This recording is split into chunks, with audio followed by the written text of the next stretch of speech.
Oh, yeah. Everyone's real happy then. Do I detect a note of sarcasm? Are you kidding me? This baby is off the charts. Why? Oh, a sarcasm detector. Oh, that's a really useful invention.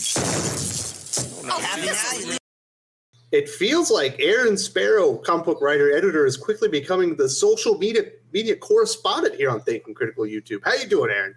I'm doing fantastic. Yeah, it's another crazy day on social media. We've got comic pros shooting their mouth off without thinking. It's going to be a wild one, so, be careful out there. Yeah, so we've talked about Gerry Duggan on the channel before.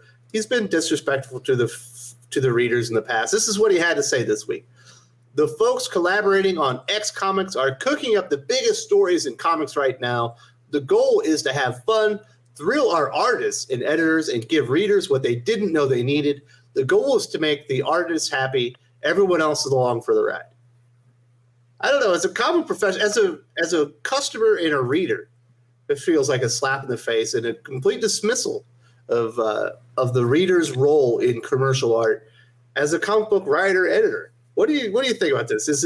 Are you guys just really there to make sure the artists enjoy the story that you wrote? Well, or they have cool things to draw? As an editor, I will say that tweet was fine up until the last sentence. That's where I would have edited it and cut that last sentence off, because it feels like what he was trying to communicate was that, hey, we're having so much fun doing this book, and we're giving so much cool stuff to the artists to draw, and the editors are so impressed with everything that we're doing because it's so awesome. You guys are going to love it. That feels like what he kind of started out maybe trying to say, but then that condescension kind of leaks through, and it becomes, you don't know what you need to the readers, which I wholly reject. I rejected it when Alan Moore said it, who obviously has much more room to talk.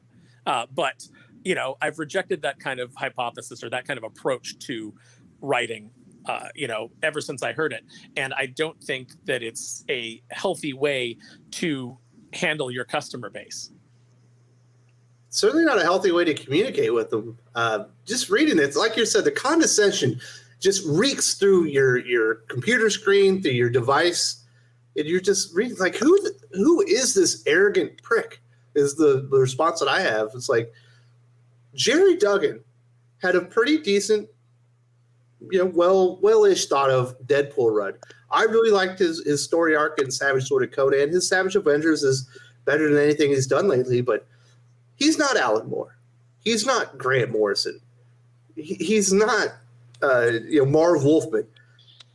He's not any of these creators that have written things that are going to stand the test of time, that, years after they're no longer in the business of comics, people are still going to be picking through their stories and trying to figure out what the secret sauce was, or what did it all mean, or they're passing it down, the legacies to the next generations. He's just a guy.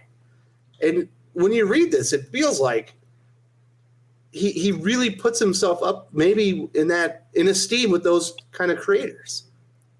It's strange to me when comic creators think of themselves as celebrities. It's really bizarre. It's like, you're not a celebrity. Nobody knows who you are outside of this very small niche industry. This niche fandom. They might know who you are. And even most of them wouldn't be able to identify you on the street. Because if Gerry Duggan walked into a comic shop, 95% of the customers would say, "Hey, did you read a good comic lately?" And wouldn't know who the fuck they were talking to.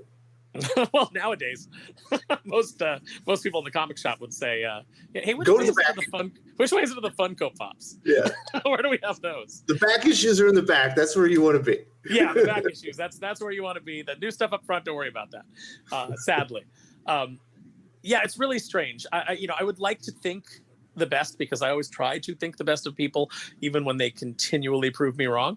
So I'd like to think that maybe he was saying like, hey, we're having so much fun doing this that, it's going to blow your mind. But yeah, that little bit of condescension kind of like leaks through, that little bit of elitism, that little bit of we breathe a rarefied air. And aren't you lucky that, the crumbs fall from our table down to you where you can enjoy them.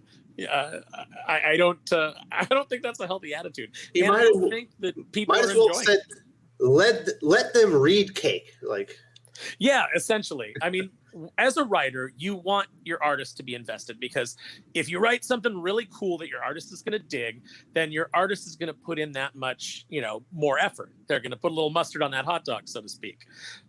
So, you're working with, like, say, a guy like Aaron Lopresti. You give him monsters to draw, and you're going to get that much, you're going to get a higher grade of work out of him, because he's going to be excited about doing it. If you're giving him scenes in a coffee shop where people are talking, he's going to do it, and it's going to look good, but it's not going to be like, you told him draw Sludge fighting Swamp Thing, while Howard the Duck, tries to break it up. That's what he's really going to dig into. So, you want to please your artist. You want your artist to be invested. And obviously, since the editor is the one that hired you, you'd like to please your editor as well. But at the end of the day, the people that you have to please the most are the people that you are asking to pay money for the commercial art that you are producing.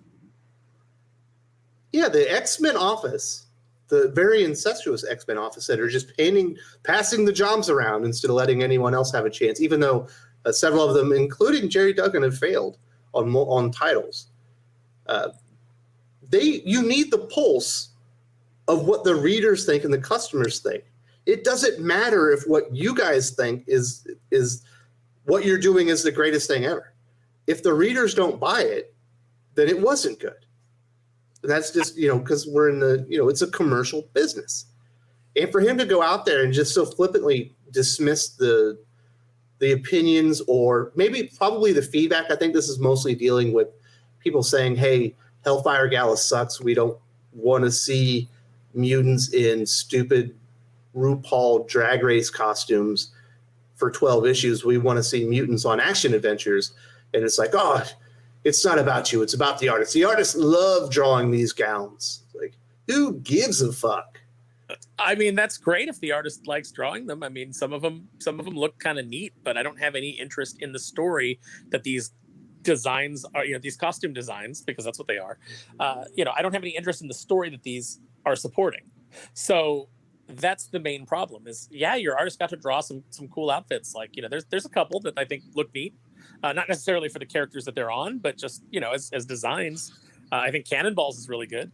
Not for Cannonball, but just as a costume design, it's cool. But it doesn't make me want to read the story. And the story is what I'm supposed to be invested in. The story with these characters that I know and who are well defined. That's what I'm supposed to be invested in. So for you to say, the artist likes drawing it and the rest of you are just along for the ride. Aren't you lucky to be here? That doesn't get me excited to read anything that you're doing. That makes me feel like, wow, well, you know what? I'm not going to read it because you're obviously an elitist, and I don't care for that.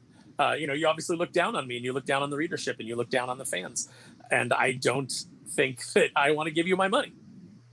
It's crazy. We talk about the disconnect between reader and creator right now, and it almost feels like here there's a disconnect between creator and reality. It's not even with the reader. Well, what's the editor's job in all this, Aaron? Where's the editor-in-chief to get in and be like, man, shut the fuck up. Tell people why this comic book is cool, not why they should be happy that you're making a comic that apparently they don't want to read.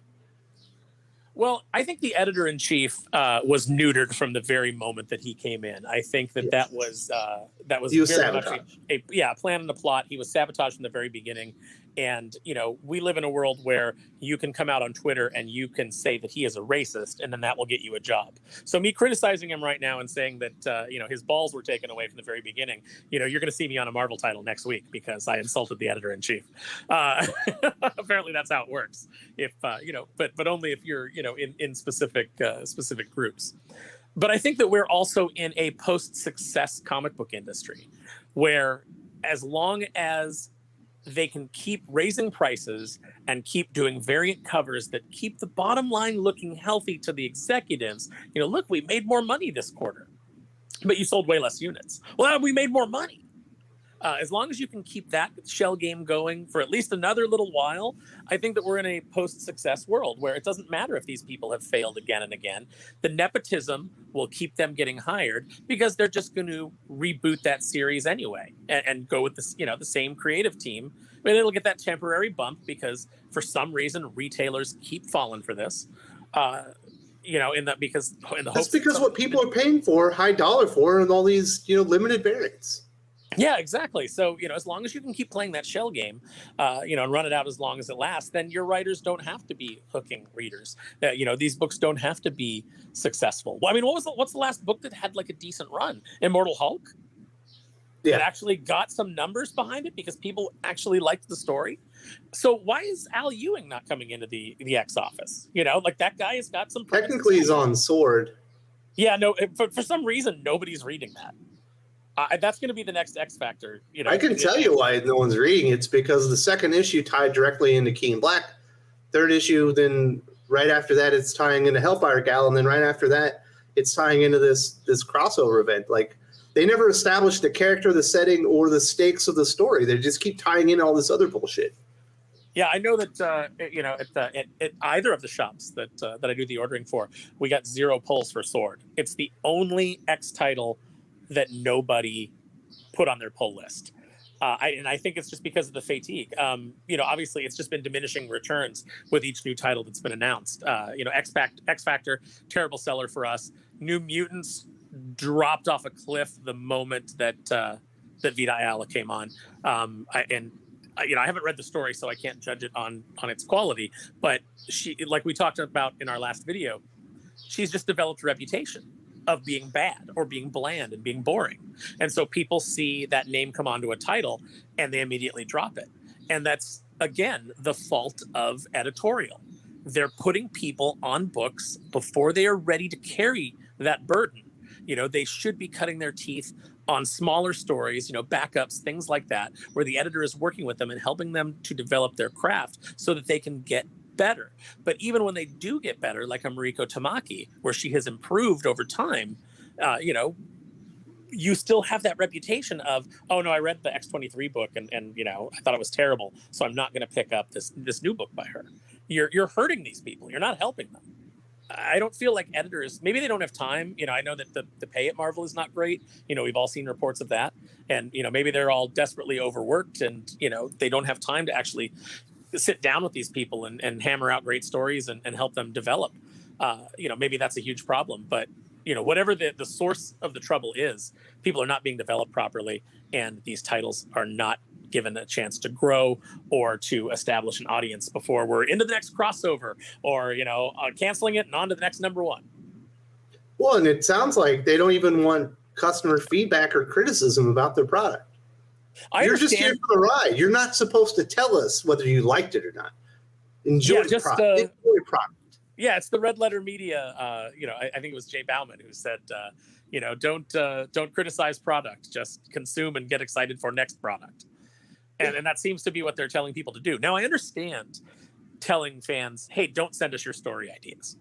Because, you get that as a writer a lot. You get people like, hey, I have this great idea. You're working on Darkwing and I've got this great idea for a Bushroot story. And I'm like, stop, I cannot hear it.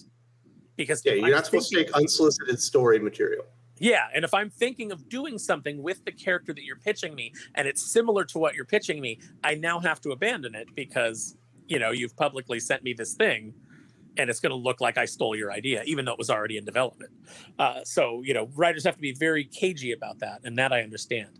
But, to say we don't want feedback, then get off social media. If you don't want feedback on your books, don't read the letters page and don't get, for the books that still have them. And don't be on social media talking about the books because, I hate to say this, but Twitter is the public square. You don't get to call people randos for coming into your conversation. You are standing in the middle of town square with a megaphone yelling, the things that are in your mind. And yeah, people are going to start yelling back. And, if you're rude, if you're nasty, you start throwing shit over your neighbor's fence, guess what? He's going to grab a shovel and start throwing it back. That's the way it works. And if you don't write good stories, you're going to get that feedback whether you want it or not. And it's just so presumptive, just from my perspective and what like Gerry Duggan was trying to say there. It's like, hey, buddy, how about you buckle down, write a classic actual X-Men story, which you have not done so far. You haven't even participated in anything that will go down as classic or be read here in 5 or 10 years. Like, you have a lot of work to do. Why don't you go clean up your closet and then you can talk about mine? You know what I mean? Yeah, no, that's exactly right. Remember how House of X and Powers of X Remember how that kicked off? There was a big action, opening with them having to, go to that space station and defeat the Sentinel program. And, there's a lot of like really cool, like X-Men style stuff going on. And people got excited about, oh, this is it. They're finally rebooting the X-Men. Hickman's going to take it in this direction. It's going to kind of be returned to its former glory. And then we got Dawn of X, and it's mostly people just standing around having meetings. And now it's them. They're going to have meetings, but they're going to be doing it in fancy dress. And Eminem's going to be there to watch Magneto murder Conan O'Brien, or God knows what. And it's just like, or a woman's soccer player is going to be killed by Sabretooth. Who cares? Who cares? This has just been the biggest false promise that we've ever gotten out of Marvel, and we're getting so many now. Like every solicitation is, this is the one that changes everything. And yeah, it changes everything, but it changes it for the worse. Yeah, expectations couldn't get lower. People are seeing through the little marketing ploys, like, they said this last week, and before that they said that the week before, and nothing's impactful. Nothing really matters. It's not a good place to be in, but Gerry Duggan plays a part in the current market that we're in, the environment that he's operating in. He played a part in it. He's one of the creators that has created the kind of cynicism from the customers. And for him to just go out there and dismiss it and not maybe have some ownership as being part of the problem, and maybe reaching out to people, or maybe abandoning some of these ideas that just aren't resonating with the actual readers, and going with something that I think would maybe, what do they say in wrestling? Pop the crowd. Mm-hmm. And give them something to get excited about. That's on him. And the fact that, it's not only unprofessional to dismiss your customers like that, but it's also unprofessional not to acknowledge your place and what you could do to make things better. And, you're a writer. You can't put that tweet, if that's not his intention, if it wasn't his intention to be condescending, you're a writer. You couldn't have taken the time to compose that tweet in a way that gets people excited, if that's indeed what you were trying to do, because it doesn't come off like that. It comes off like you're saying, I'm excited, and it doesn't matter what you guys think. You're just lucky enough to be coming along with us. Our artist is excited. Our editors are excited. If you're not excited, well, too bad. You guys are fools.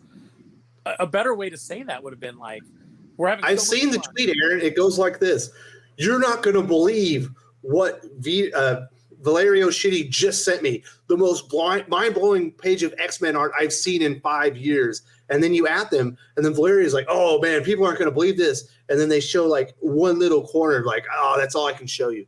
Mm-hmm. Yeah, okay. That's much, much better. You go, oh, okay. The writer's excited, and the artist is excited, and you're allowed to be then excited. CD Cebulski takes the tweet, retweets it, like, oh, I saw this too. You're not going to see this coming. Mm-hmm. What the fuck is he talking about? Yeah, it's like, oh, I want to know what's going on. I want to, what the hell? It's like, you want the creators to be excited, but you don't want them to tell you that, okay, it's not. I hate to break it to. I know you're a writer and editor, but I feel like you have enough sense to know this already. The most important person in the entire equation is the customer. Absolutely. Because they are the ones parting with their money, that are having to invest, a portion of the work that they've done, in their vocation, or maybe, maybe they got it from their parents, or whatever. Their parents had to work for it. Work went into all the money that's created that goes to buying that comic book. And you're taking a piece of their sweat equity so they can read your story. If you don't appreciate that they had to work for that too, and they are paying you, it's a privilege to be able to provide a service like that, then I don't know what to tell you. That's what you're in, the service industry. It is a privilege to work in comics. It is a privilege to sit down with these characters who are created by giants, who are much more talented and imaginative than most of the people working today. They sat down, they created these characters, and other writers came in and carried that torch and created this legacy. you are a privileged person to be able to work on those things, and you owe it to the fans who it may be Disney that owns Marvel, they may own these characters, as far as the intellectual property goes, but the fans have a certain amount of ownership over this as well, because they have supported it and kept it running. So you owe it to not only the creators who carried the torch before you and left those characters intact for you to pick it up and run with it, but you also owe it to the fans, the customers who have been there supporting it with their dollars all along. Every time somebody brings me a comic book at a convention that I've written and says to me, because you get this a lot, like people say, like, oh, what do you charge for autographs? I don't charge anything for autographs. I'll never charge anything for an autograph. I will always sign your books. And the reason is because you put your hard-earned money down and you allowed me to do this thing that I love. And in turn, what I am trying to do is I'm trying to give you something that you'll love.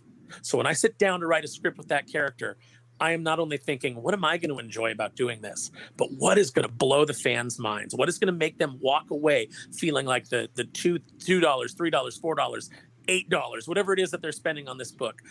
What is it that's going to make them walk away saying to themselves, man, that was a great ride? That's what I want. Not you're lucky to come along on the ride that I'm having. Get in the trunk, chump. I'm driving. Yeah, I'm driving. But you know what? I want you right there in the passenger seat, window down, top down, hair blowing in the wind. That's what I want. I want you to feel like I gave you a great ride. It was worth your money. And more creators need to think of this industry that way. And it's not going to get any better until you push out the people who don't think that way, and you bring in people who are glad to be here and who are appreciative of the customers that allow them to be here.